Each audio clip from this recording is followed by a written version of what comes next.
This week's episode is in partnership with Intact Insurance, here for you and for everything you care about.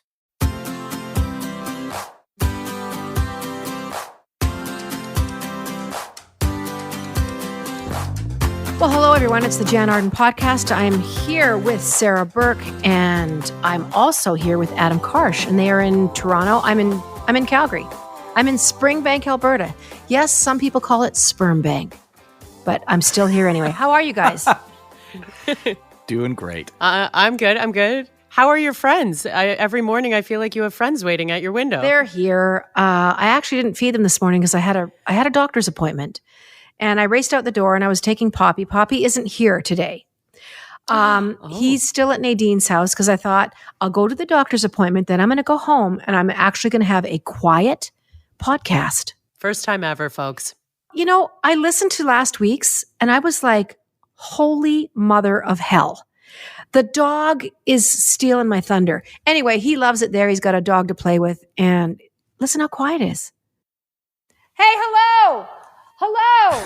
Hey. But I'm glad to be home. I actually have not had to travel anywhere or get on a plane or go to an airport or any of that kind of stuff. So I'm really leaning into just putting PJs on at 5:00 at night. Love it. Right? Oh, it's the best. Yeah. Oh, yeah.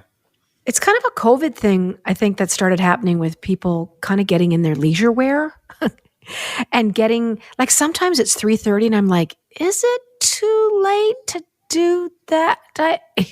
Adam's shaking his head. I'm in my gray sweatpants right now, and I haven't changed in 2.5 years. I think we have learned to become easier on ourselves. I think when you are in the rat race, you don't know you're in the rat race. And, you know, I've said this all along, good things do come out of bad things. And I learned to slow down, like even having this week to myself and not flying around. It's very hard for me not to be hard on myself and think I should be doing stuff. I should do this. I should probably get to the studio. I was in the studio yesterday with Russ because we've kind of started a new cool project, but that's the first little thing I've done. And it's only a half an hour drive from me. Do you guys feel that way? Oh, I feel that way all the time. I think it's part of like not going to work until 6:00 at night to do like an evening radio show. If I'm not on with you guys, I'm like, I should be plotting my next thing. Like, you know, it's a weird feeling. Is it part of FOMO, Sarah? Yeah, maybe. I mean, I love having the morning to myself. I think that's important. And most like very successful entrepreneurs, you've read about this somewhere, I'm sure.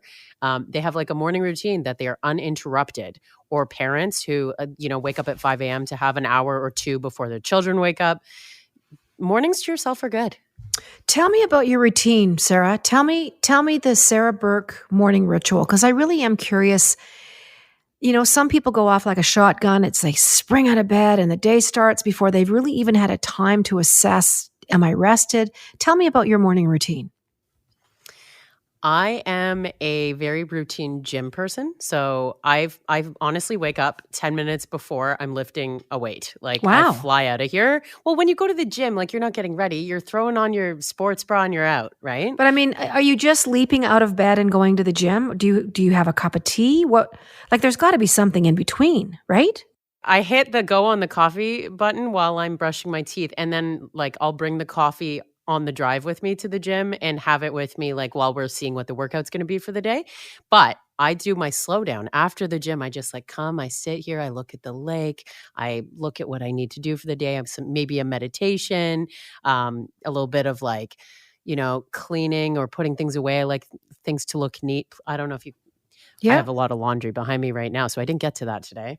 But yeah, that's my morning routine. And then I work on projects in the afternoon usually. Tell me why the gym all the time, and what is your goals there? And be honest, are you a person, a woman, a human that worries about, oh my gosh, if I put on 2 pounds. If these clothes don't fit exactly perfect, if I don't look a certain way, be honest. Like I want to know what the motivation is for being that dedicated. And is it 7 days a week? Do you take a day off? I definitely listen to my body and take time off. I'm usually there 5 days a week, and I will often say, like, okay, if I'm too tired today, like if, let's say I did something after the afternoon or the evening show, I went to a show and I was out till, 2 in the morning, then I make a call. But my goal is it's like mental gymnastics is the way that I would say. Expand on mental gymnastics. I'm really bad at distractions. When I'm at the gym, nothing can distract me. I'm just there for the workout. I'm focusing on one thing. You don't have your phone in your hand. That's what I love about the gym. On top of that, releasing energy. I'm a pretty like high energy person, so I like the output. My goal has changed over the years because I think growing up in competitive dancing, there was some body image stuff growing up. Okay. But I'm so confident in my body the way it is right now. And, sure, we all feel gross sometimes, but I'm there to feel good and feel good about my strength. I like being able to like say, oh, I'm lifting heavier than I was like a few weeks ago. Like I like that. If you went on a holiday, would you be in the gym every day of that holiday because you're eating a little extra or drinking a little extra? Is that part of the Sarah Burke holiday routine? I would say I would be there like 2 or 3 days. Like I would amp down a little bit. Oh, that's good to know. Do you think that you are easy on yourself? Yeah, I would call myself balanced. Balanced. And you honestly can say that you feel like at this point in your life, you're in your 40s, that you've struck a balance. I love how I suddenly turned 40. I'm 35. I'm just saying, if we move forward in your life, yes, and we get there, yeah. I'm hypothesizing. So now you're 55. Do you think you're still going to keep this up? I like even putting like, a 5K walk in there instead of going to the gym. It's about movement and mental gymnastics. That's what I like. I didn't think you were 35 yet. I thought you were going to be 35. I turned 36 in March. Should we put it on the calendar? Oh, so it's 36 in March. So we're 35 and a half. Yes. Are you an Aries? No, I'm a Pisces. Okay, you're before me. I'm an Aries, and you're an Aries too, Jen. Adam, I knew you were an Aries, but you're an April Aries. Yes, I'm April 5th, and you're March 27th. I know that. Yes, I knew you're, and you are Pisces. So you're March the what? 12th. Okay. I know nothing about astrological anything. So you hit the gym, you do come back. It's funny that, do you ever change the order of that stuff? Like for me, I do adhere to an order or things don't get done. But I can't just leap up and hit the gym. Like I have to now, as I've gotten older, is 60 still considered your late 50s? Let's go with it. So I lay in bed for 20 minutes. I don't leap up anymore. For some reason, I wasn't feeling good. Like I would get up, get out of bed, immediately throw the curtains open, start making my bed. Like there's things, an unmade bed is an unmade head. That's what I was taught. So I make my bed. That. Yeah.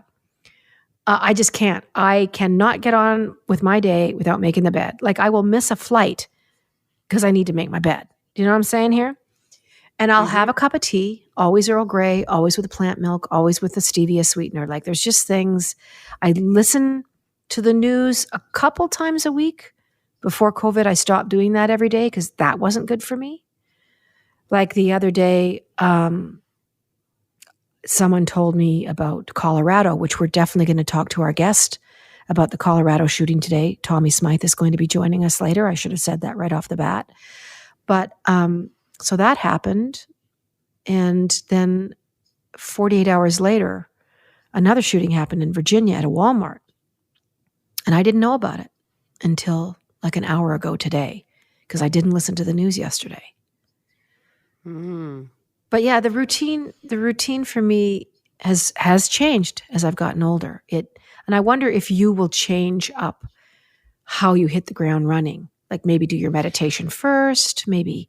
I would like that. I think that's in my goals. And what's interesting too is my routine has changed since my 9 to 5, which I left in March of this year. So it used to be jumping out of bed for someone else. Now I'm jumping out of bed for me. It's something I want to go do. But I think my next step is, giving myself some time to wake up before getting into full mode, and it's not that bad. Like I'm going to I love a 9:15 class that I like going to every day. So, I'm pretty well rested because it's a later class anyway, but I would like, to have a coffee before I go. Let me work on that for you. I really think it's important, and I'll often talk to people about their routines because I am curious to know what a day entails. But even when I'm on the road, and I get asked about this quite a bit, what happens when you're in a hotel? Well, there's usually always a little teapot in a hotel, and I travel with my own tea. And I always will have a jug of one of those little oat milks that you can screw the cap on, and there's usually a mini bar wherever I'm going. And but I do the biggest change for me, and the biggest thing that has really helped me, and maybe this will help people listening today, is I open my eyes and I lay there for 15 or 20 minutes. I pet the dog. I maybe stretch a little bit in bed. I don't always pick up my phone. Sometimes I'll just lay there, fold my fingers in behind my head and think about what I want to do today. Oh, I'm going to do that. And I've got that. Or maybe I should call that person. But when I was leaping out of bed, which I did for 40 years of my life, and I mean up and out, I was making myself sick. I was missing a really important beginning to my day. I can't articulate it other than to say the difference that it's made of staying static, 10 minutes even. And I know people have jobs to go to, but it's made a big, big difference for me. You're listening to the Jann Arden podcast. We've got lots to talk about today. Tommy Smythe is going to be here. I'm here with Sarah and Adam. We're going to come back and talk a little bit more about how you make your way through your day and how routine affects you. Don't go away. You're listening to the Jann Arden podcast. Yep, it's getting colder out there. What you need is a sell-off vacation. I know what you're thinking, but did you know you can book now and pay later? What? Like that family getaway to Tulum. Or maybe a beach vacation just for two. Oh, romantic. Pack that suitcase and dive straight into paradise with SellOutVacations.com. monthly payment applicants are subject to approval by Uplift Canada. See website for details. Hey, how are you guys? It's Jan, Sarah, and Adam, and this is the Jann Arden podcast. Maybe you're listening on iHeartRadio. Maybe you're listening on iTunes. Maybe you're listening on Spotify. Maybe you're listening on something I've never even heard of before. But welcome to the show. We've been talking about morning routines. My 88-year-old grandmother had a very specific routine until she got Alzheimer's. And that was the first sign of her sort of mental issues, when there was deviations in her routine, because my step-grandfather, who was the only grandfather I ever knew, could not get his head around not having food plunked in front of him, his coffee plunked in front of him, his slippers plunked in front of him, his outfit laid out. Lucky guy. Yeah. And 40 years of that, right? So, and imagine the tumultuous nature of their conversations when my grandmother didn't know how to fry an egg. She didn't know where the slippers were. Aww. She didn't know. So both their routines, and his especially, it was very hard for her, but she was being forgetful. But I would imagine on the other side of that fence where he stood, it must have been so scary. Because they couldn't stay in the house anymore. And they both had to move to assisted living. I'll give him that.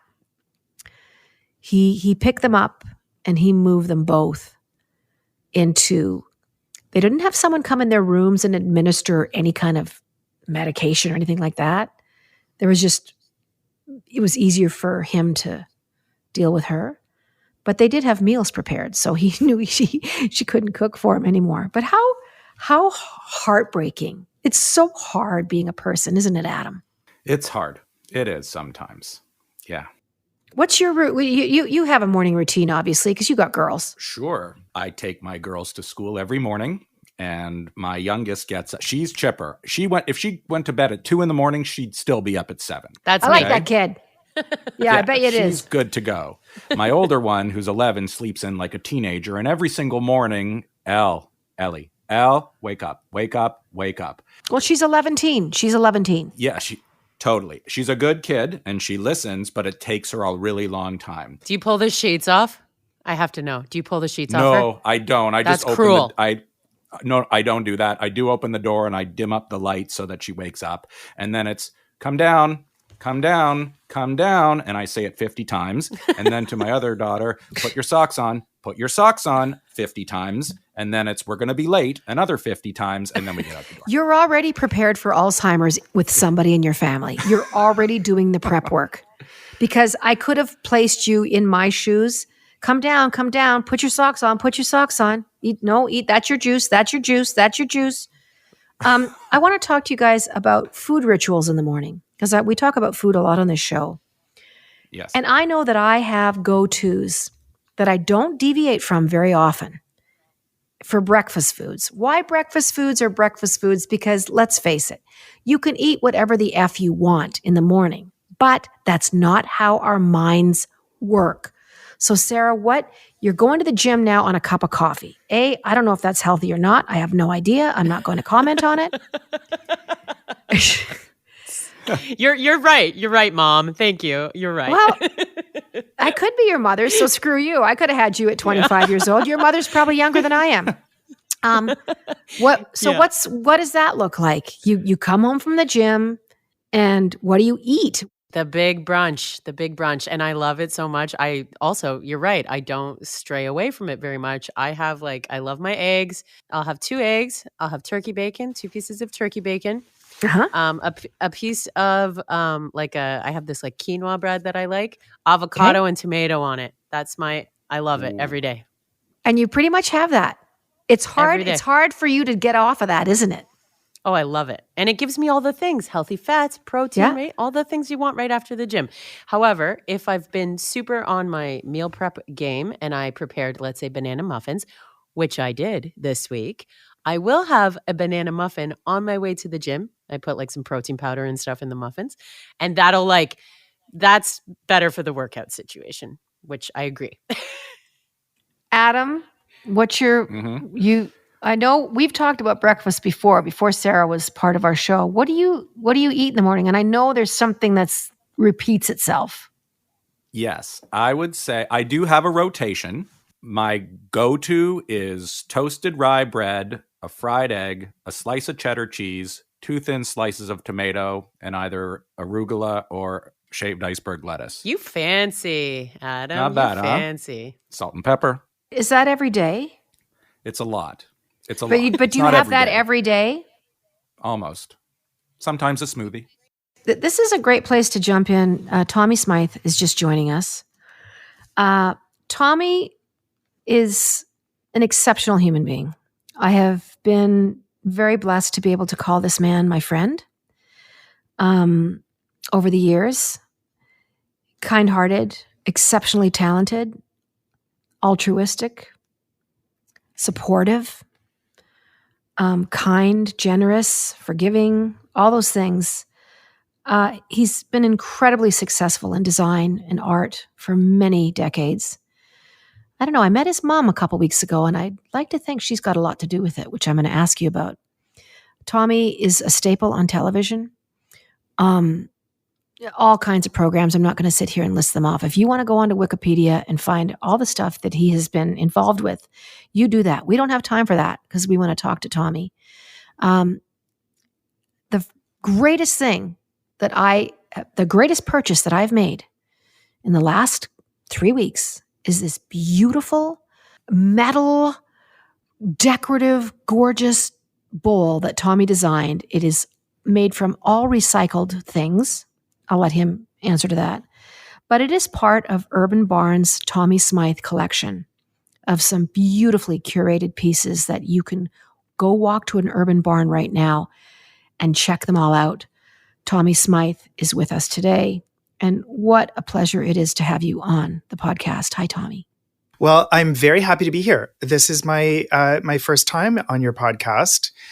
And I'm learning a little bit that podcasts are sort of like radio, but not, because you can say fuck on a podcast and you can't say that on the radio. We might beep it out because lo and behold, we are on the radio. It's just not live on the radio. No, we're going to beep your fuck out. And but we are on terrestrial radio on the iHeart chain, probably across this fine country. Tommy, right out of the bag, I want to talk to you about your collection at Urban Barn. How did this come to be? It is absolutely stunning. I was lucky enough to be at your little launch get together in Toronto, and I'm so proud of you. You must be excited about it. Thank you. I am excited about it. And, you know, in terms of how it came about, there's really a 2-word answer to that, which is Chris Brunton. Oh. You know, Chris wanted me to do something that was an offering of products to the public realm. And he sort of introduced me to Urban Barn because he felt strategically for me, it was a great way to connect to Canadians because it's a Canadian company. They have a presence in terms of bricks and mortar stores that people can actually walk into and handle the merchandise across the country. And they have great e-commerce. And so it was just a really brilliant fit. We were able to do things through that relationship that brought goods to people that I designed, you know, really, really with great care at a price point that we feel that a lot of people can have access to. So it was kind of like a really multi-layered, amazing, incredibly good fit. Hey, Chris is who for people who aren't in the Jann and Tommy club? We need a little context.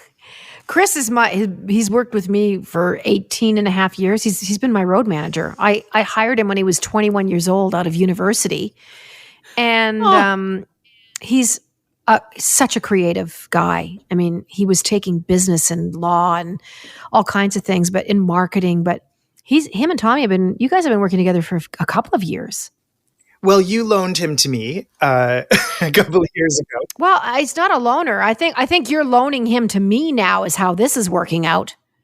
I mean, he runs his own show, but he and I were friends first and then decided to work together a couple of years ago. And since then, he's just been delightful. And he's really the connection that we have because you and I sort of met through our media associations and things like that. But Chris, our mutual friendship with Chris is kind of like a bit of the glue that holds you and I together. Yes. And he's been like a brother to both of us, to you for longer, but to me for several years. And so the trust that's there is great. And when somebody that you trust and that you admire and that you respect brings an opportunity like this relationship with Urban Barn to you, you say yes. And, you know, that's really what led to this incredibly fruitful and delightful relationship. There was never an argument. There was never a question about anything. From start to finish, it was just chosen as the best fit for me. And Chris was right about that. Do you start with a lot more pieces than you end up presenting in these collections? Like, does it start with sort of a gathering of a lot of different ideas and then you kind of pare it down? I've always wondered how designers curate that kind of a collection because it seems very specific. It's very beautiful. There's cushions, there's throw blankets, there's a couple of vases. The bowl that I was talking about is recycled tin. No, I'm getting that wrong. Aluminum. It made me feel so good buying it, knowing that it was rescued from other aluminums, old aluminums. Yes. Discarded aluminums. Yeah, sad, lonely aluminums. Yeah. Or if you're in England, aluminiums. Yeah. It's made with both. But, you know, the creative process for stuff like this, I'm sure it's different for all kinds of different people. But for me, it started with two things. What was my intention and what would be the story behind that? And so the intention for me was to create things that wouldn't end up being the home decor equivalent of fast fashion, that would last long enough, that they would be in people's lives for, you know, many, many years rather than many, many months. And then so that was the intention. That's why we ended up with, really solid natural materials like stone, and that our metals were recycled, that our leather is vegan leather. I love that. Yeah, I knew, and I knew you would, and I think a lot of people, not just us, really appreciate that these days, as they should. And so it's cruelty free. It incorporates a lot of recycled materials. So that was intentional. And then the story was really meant to be a story of objects that you could fold into your existing interiors, rather than feel as though, and so many people are overwhelmed by this thought, you have to start from scratch.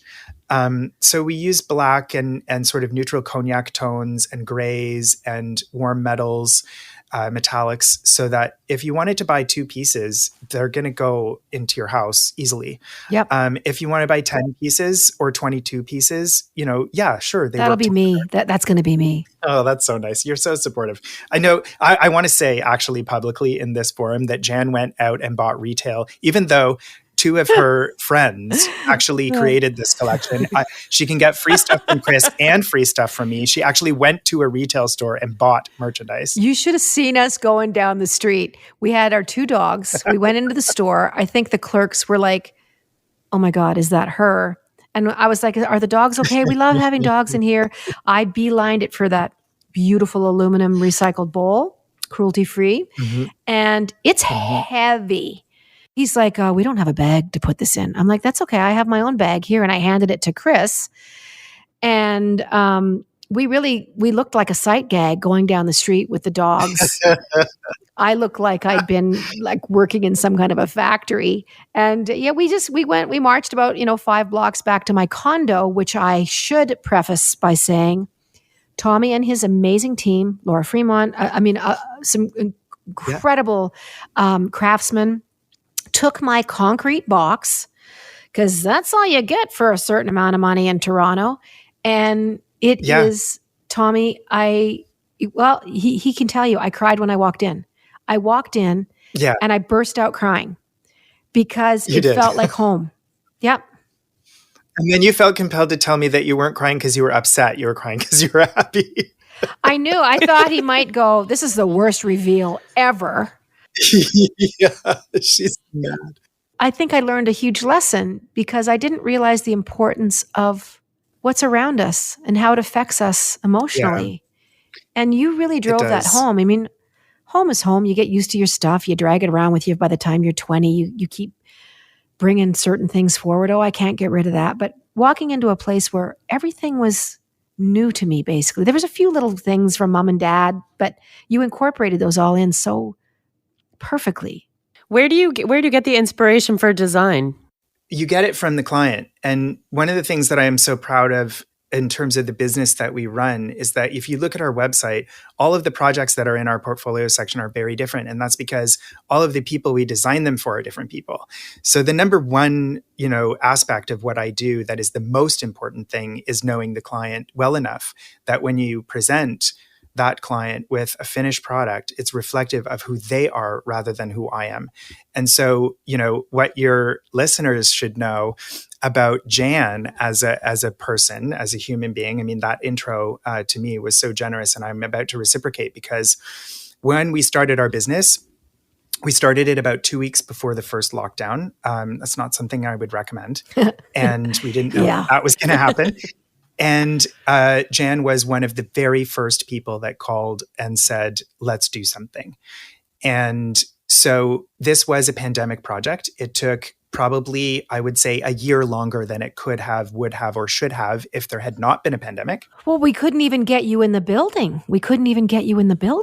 No. But you and I had so many phone conversations and FaceTimes about what it was, how you wanted to feel in that space, what it was that you wanted to bring along on that journey, what you wanted to leave behind, how you wanted to experience life in that space. And as you said in the Style at Home magazine article, this relationship in terms of the project came about because you purchased the place because you've been spending so much time in hotels. And that's a telling bit of the assignment, because a lot of our clients come to us and say, "I want my place to feel like a luxury hotel." You'd had enough of that. So you wanted something deeply personal. I wanted the antithesis to hotel. Exactly. And that's, I think, what you get. Well, you said an interesting thing a minute ago, and that was, you know, creating a space depending on what each client wanted. You created something I didn't even know I needed. I didn't know that I could have that I could have pink and blue tiles on one entire wall in the kitchen.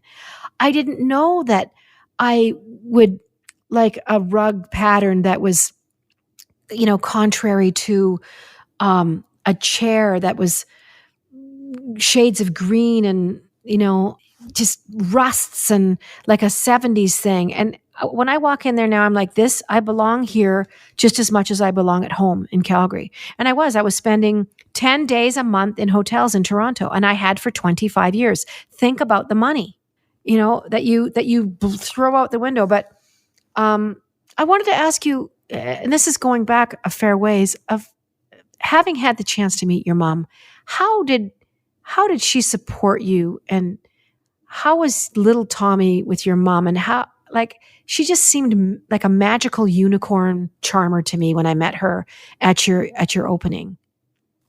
Yeah, she's great at a party. She's one of the funniest people, you know, that I've ever known. And she, you know, so much of what I know about what I do, and so much of the person that I am is because of her. And she's everybody's, you know, favorite person in the room. And I'm not just saying that because she's my mom. I'm saying that because of feedback that I get from other people. But she, you know, she taught me a long time ago that you can live with beautiful things. And, you know, like, we had white sofas in our homes growing up. And as children, we were taught not to go on the sofas and mess them up. And we were given a place to play that was not with white sofas. And we were just kind of taught things. You know, she would teach us stuff. And we were brought to restaurants as little kids and taught to be polite. And, you know, she always supported our creative endeavors. Whenever I wanted to draw and have a pen and paper, it was always provided. When I was into fashion, she would always buy the thing that meant something to me to buy, you know, so that I could feel that I looked and was presenting to the world in a way that was meaningful to me. When I came out of the closet as a gay man, she, you know, made sure that I felt loved and knew that that wouldn't change my relationship with her. She was just, you know, a really good parent. She was a person who was born to be a parent. Not everybody is. Lots of people who are parents, you know, maybe got forced into it or shouldn't have done it. My mother 100% should have done it. She is baffled by the creative success that, you know, my siblings and I have achieved. We are, you know, no parent is, you know, my mom always said, you know, you're, as a parent, you're only ever as happy as your least happy child. Oh, I love that. And that's the truth. Put that on something. It's so good. Well, your sister can make a t-shirt. Your sister was the creator of Smythe jackets and that clothing line, which has been extremely, we've seen her jackets on everybody in the world, including me. That's right, folks. I can get my boobs into a 14. Trust me. You can. Yep. How important do you think those early years were to you finding your feet and finding your way? Like you said, coming out of the closet, and you had a person that loved you no matter what. And that I had that same, I had those parents in my life, and I credit them with anything that's decent about me, Tommy, is because of my mom and dad. My mom in particular. Same with me. Not your mom and dad, but mine. I really do believe that when you set up kids to be responsible and to believe in themselves, and all of those trite things that are kind of these pat, you know, phrases that we use to describe good parenting are really true. And, you know, but my mother was also really honest with me. You know, she said to me, you know, many times in my life and career, it's going to be harder for you than other people. There are going to be opportunities that are given to other people that are not given to you because of who you are. And you're just going to have to rise above it and move through it. And she was right about that. You know, like, if you look at it, even in bringing it back to the context of the little collection with Urban Barn that we were talking about, I have counterparts in lifestyle media who are, men and women with perfect families and 2 kids, and, like they present as this like nuclear family, and they get opportunities that are never going to be offered to me. And they're going to be a lot richer for it financially than I will ever be. And, maybe all I get to do is 22 SKUs at Urban Barn. But for me, that was such a triumph because not everyone invests in that. And so, she was realistic with me about certain things. And she always said, if you're yourself, she said there would be nothing more painful for you. When I first went into television media, she said there would be nothing more painful for you than living a second kind of a lie for the second half of your life. Yeah. And so just please be yourself, because if you have to keep up a lie for the rest of your life, it'll destroy you. And so I kind of went on camera and I was out and gay and quirky and, I was 100% myself, and it's paid off for me, actually. Yeah, it sure has. And I think that branding and that message that you've put forward so in such earnestness is being yourself. And I think that's such an important message for anybody. And it's not just about young people either. It's about people that are sitting watching that are 50, 60, 72 years old that feel like they've never had authenticity in their lives. It's never too late. It's never too late to draw that line in the sand and just say, this is what I'm going to do. This is who I'm going to be. And I love that about you. Well, thank you. And I love that about you too. It's in the lyrics of the songs that you sing. It is in the way that you conduct yourself in your public life and in your private life. And I think that's the most compelling thing about the people who are my friends who are in the public realm, the people I actually have real friendships with, is it, without exception, those people are as they are in their private life, and there's no artifice there. And that's important. And, you have to avoid tropes and old, pitfalls and hurdles, like I can't stand that phrase, like speak your truth. There isn't one person's truth and another person's truth. There's the truth, and who you are is the truth. It's not a version of it that somebody can argue with or counter. It is indelibly what it is. There is the truth, not a truth or your truth or my truth. There just is the truth. So I find in navigating the political world and the world of the public realm and social media, and even just interaction with friends who are different than I, it is really important to know that there's just the truth. We all share it. You have opened a door that I'm going to push open a little further by reading part, if not all, of your social media post of a couple of days ago concerning the Colorado shooting. Mm-hmm.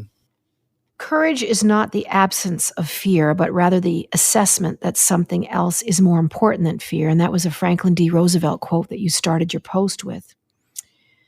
And Tommy, yes, indeed. And Tommy goes on to write, last night I was on the judges panel for the Miss El Convento Rico drag pageant. El Convento Rico has been a safe place for the LGBTQ plus Two-Spirit folks.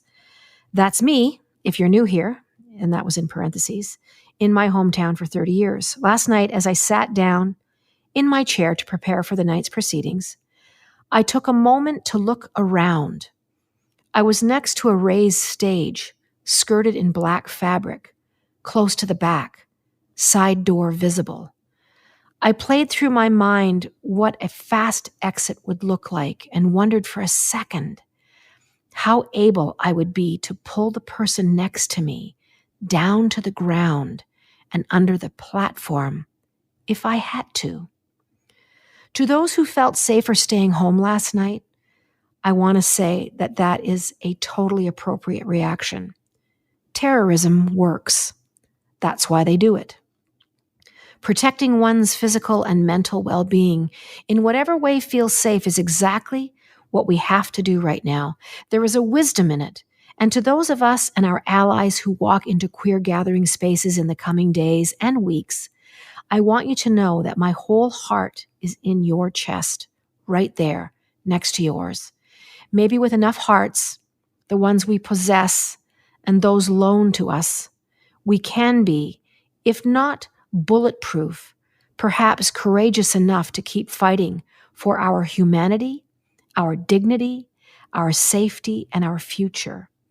The Queens last night spoke of community, family, service, joy, and pride. There were mothers and sisters and in-laws and outlaws and bankers and misfits and writers and politicians and every kind of welcome greeting in more than a dozen languages. We had feathers and music and rhinestones and lashes and laughter. There was joy. I am more myself within this love than in any other kind of gathering place. These are our churches. Please keep your violence and hatred away from them. You scare us, but we are not weak. Please remember who we are. We are Alexander the Great, Harvey Milk, Marsha P. Johnson, Sally Ride, James Baldwin, Oscar Wilde, Eddie Windsor, and Larry Kramer. We are also the people who disabled the gunman in Colorado. Stop coming for us. We will fight back. My hair's on end, Tommy. That was so well written. Well, it was written actually the morning after. So that drag show was delayed for 2.5 years because of COVID-19. So these queens had been waiting so long. And by the time they actually were able to have the pageant, it was so big it had to move across the street. And we had it at Revival, which I know, Jan, you've done some Yes. small private shows there I sure before. have. I've actually sat on the couch in the green room with you and Mitty Yes, you have. a few years ago. And so, these people had invested so much in waiting and wanting to present themselves. And, there were several trans contestants. So there were 22 queens who competed in the pageant. It started at 4:30 and it ended at 2 a.m. And I wanted to honor their courage in describing what it felt like to be in a gay nightclub the day after the Colorado shooting, which of course brought to mind Pulse nightclub and in Orlando and, countless other, violent shootings in the recent past and distant past. So I just sat down on the sofa in the morning because I was so tired from being out so late and wanted to share with people who were already talking a lot in social media about what had happened in Colorado, how it affected me as a queer person in my own daily life, which when you're as lucky as me, my daily life includes from time to time judging an amazingly fabulous drag pageant. That's a place of privilege. Are you aware of how many allies you have? Are you aware? Yes. There's almost 450 comments that follow those remarks. Did you get a chance to read some of them? And did your heart just feel like, wow? Yeah, of course. Because, the reason that we share our stories is so that we can, make people understand that we are worthy of love, that we are worthy of safety, that we are normal, that we are, there's so much going on in terms of political rhetoric right now. And there's so much hate in North America right now. It's not just the exclusive purview of people who live in the United States. It's happening in Canada too. And we have to be very vigilant about things like that. And when people try to, one of the things that the far right tries to do to people like us is they try to sexualize us. And, they say things like, we don't want our children being read storybooks to by drag queens. Well, children love drag queens. They have great big eyes and lashes and huge hair that's yellow and pink cheeks. And they think that they're the most wonderful things. Give me a drag queen over my dad anytime. Yeah. And at the baseline, like what happens here is that people reduce us to our sexual always activities. And they reduce us to our sexual activities, and then they turn around and call us perverts. Who's the perverted one here? Like, I don't think when I look at my cisgendered straight counterparts, and immediately think about the sex that they do. I think about who they are as a person. One tiny aspect of which is the sex that they do, most of which is, the person that they are, the humor that they have, the learning that they've done, the experiences that they could share. The last time I had sex was 1989, so I don't know what the big, what's the big deal? I don't know. I couldn't tell you. I mean, I've had sex since then, but I haven't been paying attention at all. I know. I try and read or watch TV when I'm having sex, but it's not always the easiest thing to do.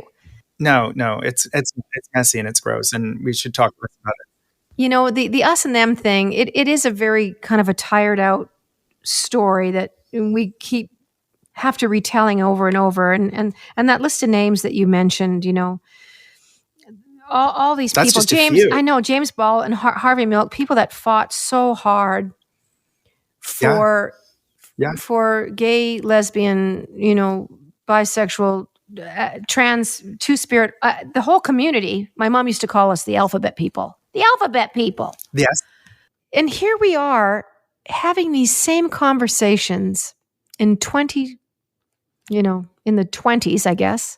Do you sometimes feel devoid of hope, Tommy Smythe, or do you see like cracks in the wall where, as Cohen so aptly put, where the light comes in? Like, are you still hopeful about the queer community? I know some people don't like that word. I love that word. Because I come from a generation, Jan, where, our otherness was really our currency. And we fought and marched in the streets for younger kids to have rights that we never had. And I did that. I'm 52 years old now. So I was, I've marched in London and New York and Toronto over decades and decades and decades I've shown up physically and yelled, at the top of my voice for us to have human rights, just basic human rights, and laws that would protect us, in sickness and in our financial security.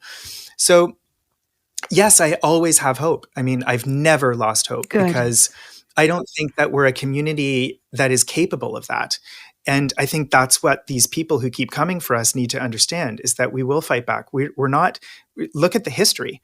We're the most resilient people. And other resilient cultures always come to our aid. And so, the great thing about being part of queer culture is you're also, by definition, a part of all kinds of other cultures. So we have Black culture, Jewish culture, Asian culture, all kinds of other oppressed people who are visible minorities incorporated into our quote unquote invisible minority. So we work really well with others. Yes. And they work really well with us. And so because of that, I've never lost hope. But the practice of not losing hope involves the sharing of our personal journeys, especially, and I consider it a duty and a responsibility as a public person to do that, because it behooves us to share that so that people can understand, who are not like us, what it is to experience life as us. I'm going to leave it right there, Tommy Smythe, because it's a perfect way to tie this conversation up. I want to thank you so much. Please get your ass to Urban Barn. Be like me. Go buy something and make your friend carry it down the street. I love you very much. I'm so inspired by you as a person. That really helped me through my day. I want you to know that. We don't always get a chance to tell our friends and colleagues when we read their social media posts of the boost it gives us. It cheered me on. And when I started reading your comments that were so positive and helpful and encouraging, I thought, there's good people out there. Yeah, there's good people. And we know each other, and we will be there for each other. So continued success to you. And I still have to have you come over for dinner in my vamped up pink and blue kitchen that I love so damn much. But Sarah and Adam and I, thank you so much for being here with us today. Continued success. Urban Barn. Tommy Smythe Designs. You can, if you need anything. I mean, he might have time, he might not, but I'm telling you, what an artist you are. And you were such a good person. It's such a double, triple whammy. I love you so much. We're going to link to all of the Urban Barn stuff in the episode notes. So if you want to go take a look, just click the links. Well, you've been listening to the Jann Arden podcast. That was Tommy Smythe. And what an amazing conversation that was. What do you think, guys? Like, truly inspiring. I'm so glad I started following him. Like, I am like in the Tommy Smythe fan club now. Just encouraging, inspiring, and someone who really, really sets the tone for how people can actually be in life. They can be creators and doers and problem solvers and people that really cheer a lot of other people on. It's very brave to make posts like that because, as you know, guys, you set yourself up for a lot of vitriol on social media. Yes, you would know. Next week, we've got so many things to look forward to, and one of them is going to be, drum roll, Bryan Adams. Bryan Adams is going to join us and talk to us about his appearance on The Jann Show, his new Christmas music, traveling, touring, all that kind of stuff. The Jann Show Christmas special, which is called Home. What is it called? It's called Jann. No, I've got this. Because we've changed it so many GD times. Jann, Alone for the Holidays, is going to air December the 9th on CTV. So check your local listings. So Bryan Adams, you guys, what do you think of that? I can't wait. I'm going to have to get over myself before logging on next week. I'll be fine. Like, I've met him a few times and I'm still kind of blown away that he said that he would do this. And let me tell you, everybody, he doesn't do podcasts. He just does not do them. We special. So don't forget about that. Anyway, thank you so much for listening again this week. We appreciate it. And we will see you. We'll see you next time. Lots of great things coming up. We got holiday shows coming up. We're going to be talking about Christmas and New Year's and prepping and food. You know, Adam, we always love to talk about Christmas food and what everybody ate and what everybody got. And so there's so many fun things to look forward to in the next 3 or 4 weeks. And we're glad to have you along for the ride. Sarah and Adam, as my Jewish co-hosts, you know, they're going to give me, we're going to talk about Christmas, but we're also going to talk about Hanukkah, and we're going to talk about what it was like growing up when all your frickin' friends were having Christmas and you kind of weren't, but you kind of were. And did you get Christmas? Anyway, we're going to cover it all. So trust me, we're doing our homework, and you guys are going to school me on when to light my menorah, or is that the thing that goes in your head? Listen, I'm just digging a huge hole for myself. No, you were right. Okay. That's it. I can't wait. Lots to look forward to. We'll see you soon on the Jann Arden podcast. See you next time. Toodly-doo.